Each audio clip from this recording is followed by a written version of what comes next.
Okay guys, in today's lesson we're gonna learn how to create EC2 instances in conjunction with elastic load balancer, so that we can distribute the traffic to the two EC2 instances that we're gonna create in a very effective way. Okay, so the first thing that we have to do is create the two instances, right? The first instance, we're gonna go to the dashboard of the EC2 instance. You just come here, type EC2 instance right here, or simply come here to this compute section, because EC2 is a compute service. So we click on EC2, and then we're gonna come down here and we're gonna launch here an instance, right? So the first step for creating an EC2 instance is you have to choose the AMI, the Amazon Machine Image. And in this case, we're going to choose Linux 2, right? So we're going to come here and click select. And now we have to choose the instance type.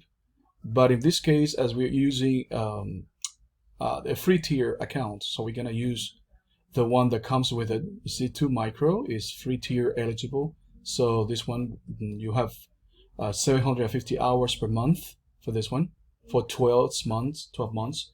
So you don't have to worry about this if you create an EC2 instance and you delete it when you're done practicing. Okay, so we're gonna come here and configure the details, the instance details.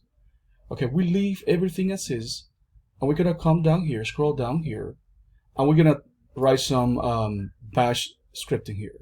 Okay, so the first thing that we have to do is write this line of code. This is the first line of code for every single bash script. Okay, this is what we call shebang. First, this is the interpreter, right? It's going to interpret whatever we write right now. So we're going to use this package manager, yum. Okay, and we're going to say yes to every question that they will ask during the installation of the HTTPD server. That's Apache. Okay, so we are basically telling bash to install server HTTPD, and then whenever they ask you a question, yes or no, you're gonna say yes. This is the purpose of this option here, -y. Okay, so we're gonna use this system control command to enable the server.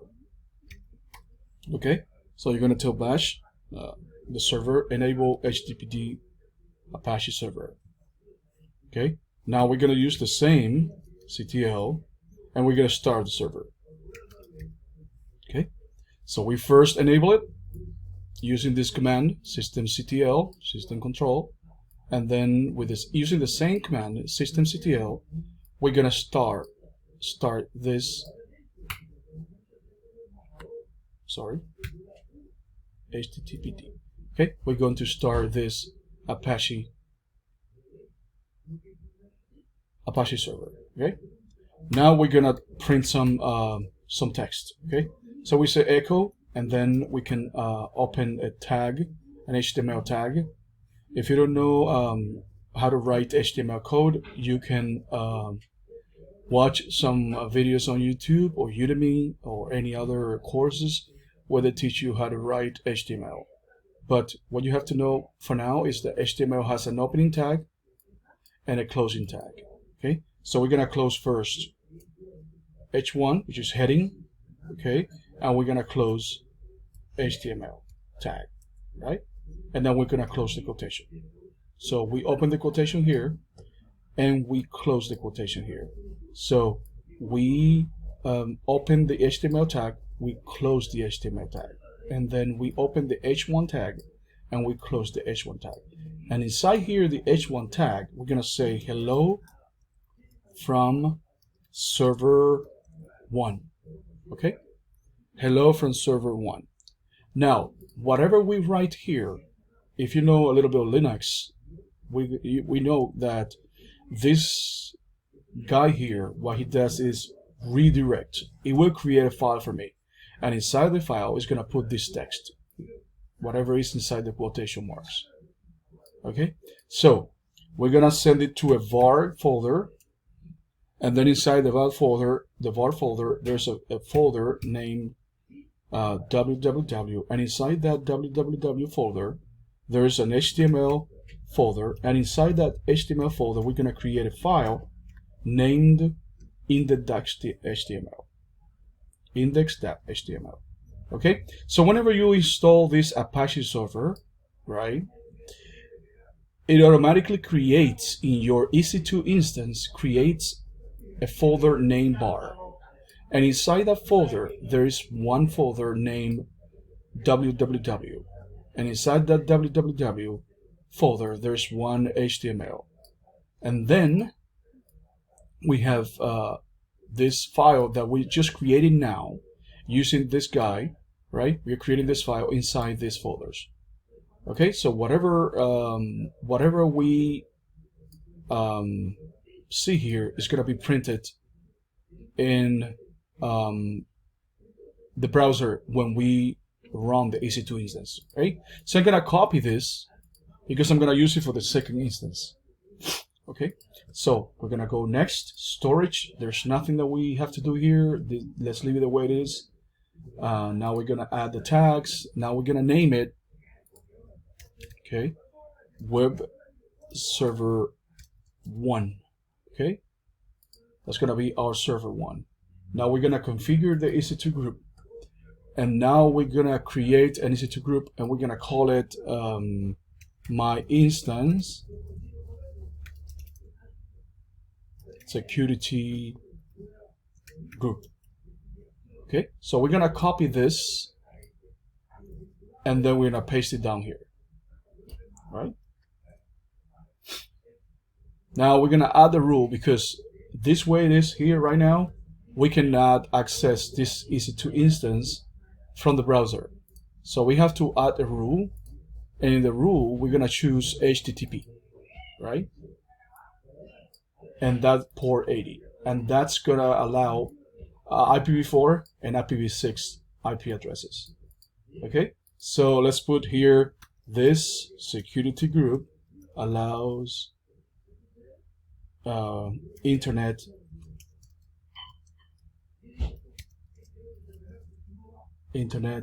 access via port 80. Okay, so we just creating this is security group for this instance. So now we're going to launch, review, and launch this.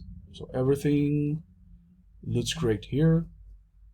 Okay, so now we launch the EC2 instance. Now right now we're not going to use any key because we're not planning to SSH into this EC2 instance, so we just launch the instance. Okay, so we see now the instance that is pending here, right? These are two instances that I created before, and I am terminating them. Okay, they're being terminated. Okay, so these are pending. In the meantime, we're gonna create another instance, and this one we're gonna do exactly the same process. We're gonna choose the AMI. We're gonna come here. We're gonna keep this T2 micro eligible in the free tier account. So we're gonna come here and configure this and create another EC2 instance. But this time we're gonna copy. Wow, I copied this here. So I'm gonna come back here because I copied the. Well, we can do it. We can copy it again. I mean, we can do it manually. That's better practice for us. Okay, so we can write it again. We can say hashtag, exclamation point bing /bash. Okay, that's for the shebang. Remember, we're gonna tell this EC2 instance to install HTTPD Apache server. We're gonna say systemctl, and then we say enable HTTPD, right? We're gonna say systemctl start HTTPD again, and then we're gonna say echo. We're gonna open the HTML tag. We're gonna open the h1 tag.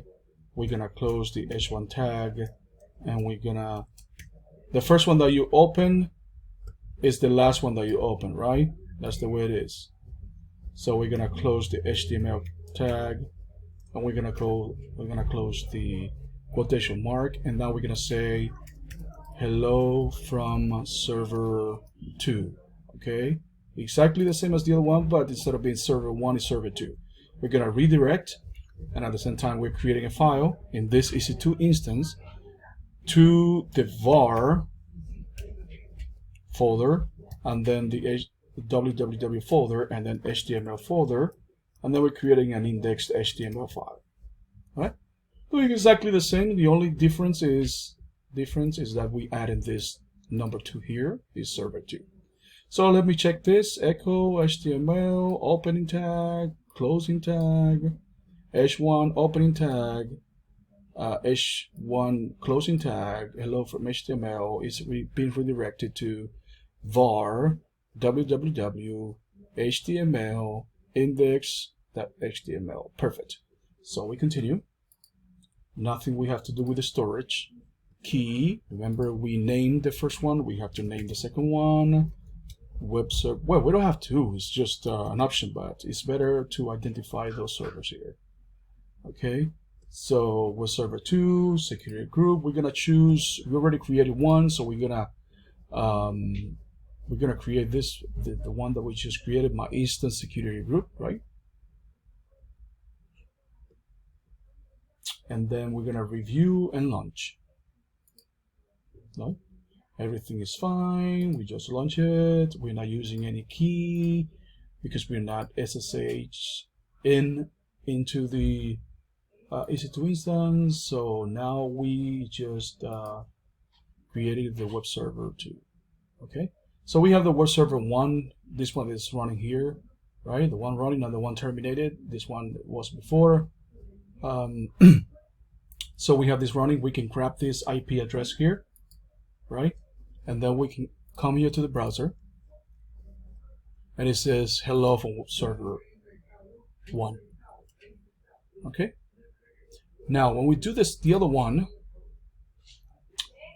with the other one, we can do the same. Grab the IP address. So we have the other one here, server 2, right? We have to select it, come here to the IP address, open another browser, and then sometimes it takes a little while.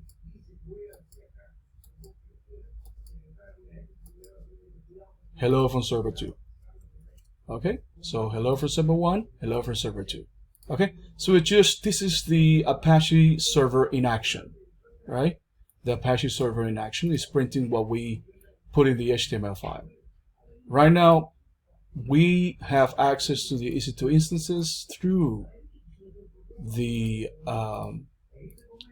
security group, allowing port 80, allowing access using port 80. Right now, it's a good idea to use an elastic load balancer that accepts the traffic from the internet and then distributes the traffic to the two EC2 instances, right? That's much better. It's more highly available. So now we're gonna come here and create an elastic load balancer. Okay. So we have 3 types of elastic load balancers. We have the application load balancer, which operates on layer 7, which is the application layer. Okay, and this one operates on layer 4, which is transport layer, and this one, the classic one, that operates on both the layer 7 and layer 4. We're gonna use this classic load balancer for the purpose of this video, and and we're gonna name it, let's say, my first elastic load balancer.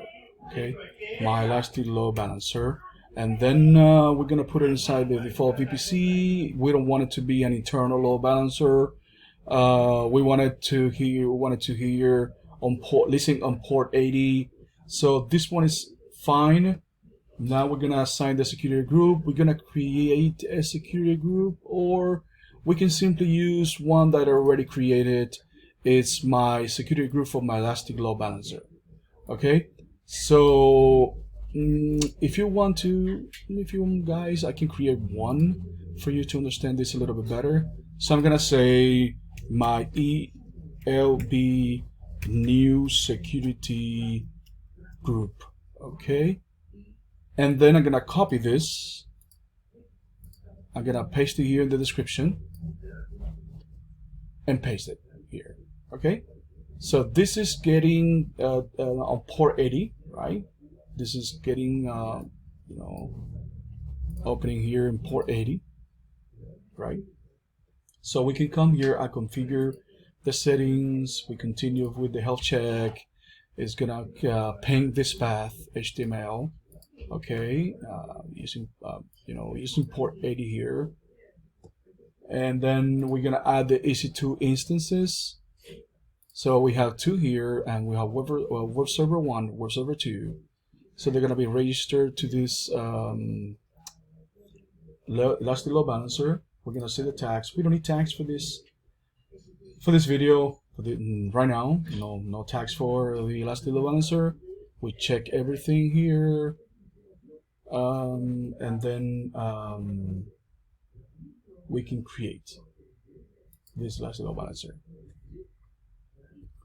Okay, perfect. So now we have the elastic load balancer here. It's just processing, is in progress. The instance registration is still in progress. We have to wait a little bit because it takes maybe a minute or a minute and a half for the EC2 instances to be in service here. Right now they are out of service, so we have to wait a little bit more. So actually when we use this elastic load balancer, we're gonna print the same thing, right? But it's not directly in the EC2 instances. We are just using the DNS URL of the elastic load balancer and then printing whatever the EC2 instances have. Okay, it's still out of service. We have to wait a little bit. We have to be patient for that. Okay.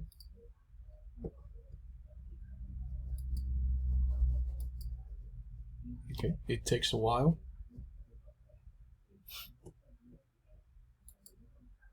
I keep refreshing here. It says that instance registration is still in progress. Still out of service. There shouldn't be any problem because the EC2 instances are running perfectly. If I just refresh this, they are running. So let's wait. Okay, still in progress. All right. Okay.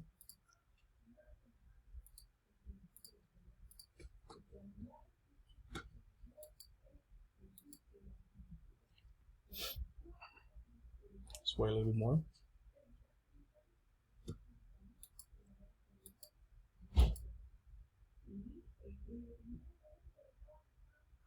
I'm gonna pause this video and wait until they are in service, and then I'm gonna continue with the video. Now the services are in service now. These EC2 instances are in service now. Now we can test this elastic load balancer. So we can come here and just grab the DNS name and copy it and come here to another browser and then open another browser, and then here, there you go. So we have here the EC2 instance. If we refresh, we have 1, 2, 1, 2, 1, 2, 1, 2, and so on and so forth. So right now we are accessing the EC2 instances using the DNS name of the last load balancer, but we still have a problem here. If you put the last load balancer, the IP address of the server, we can still access it. I don't want that. I want people to access my EC2 instance only through the last load balancer. So I want this to be the only point of entry, a single point of entry. No this. So what I have to do is simply come to the security group, right? The security group of the EC2 instances, right? So we have the EC2 instances here that is using my instance security group, right? I can come here and I can edit the inbound rules, okay? And then in the inbound rules, I can say here, okay, I want only traffic, okay? I want only traffic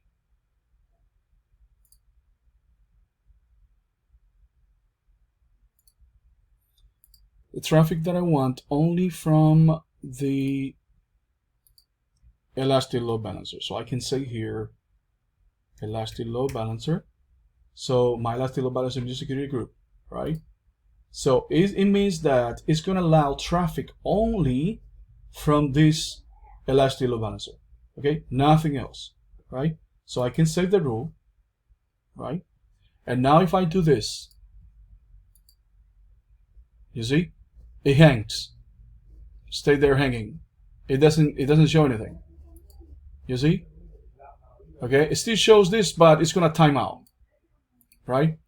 But if I come here and I start refreshing, you see, I still accessing my EC2 instances through the last load balancer, okay? Because I'm pointing the security group rules of the instances to only the elastic load balancer, okay?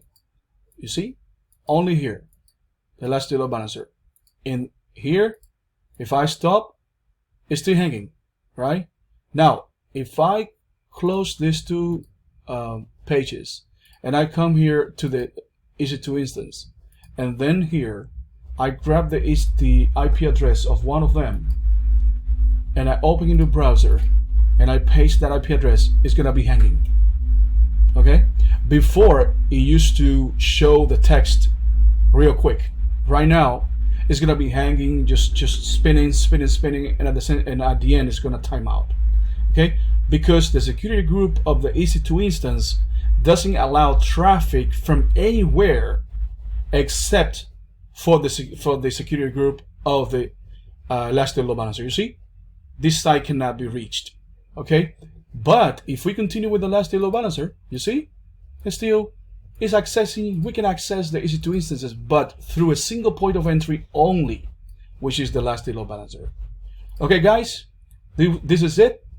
I hope you enjoyed it, and just watch the video over and over again so you can learn how to use the EC2 instances and use the elastic load balancer to distribute the traffic. So I see you in the next video.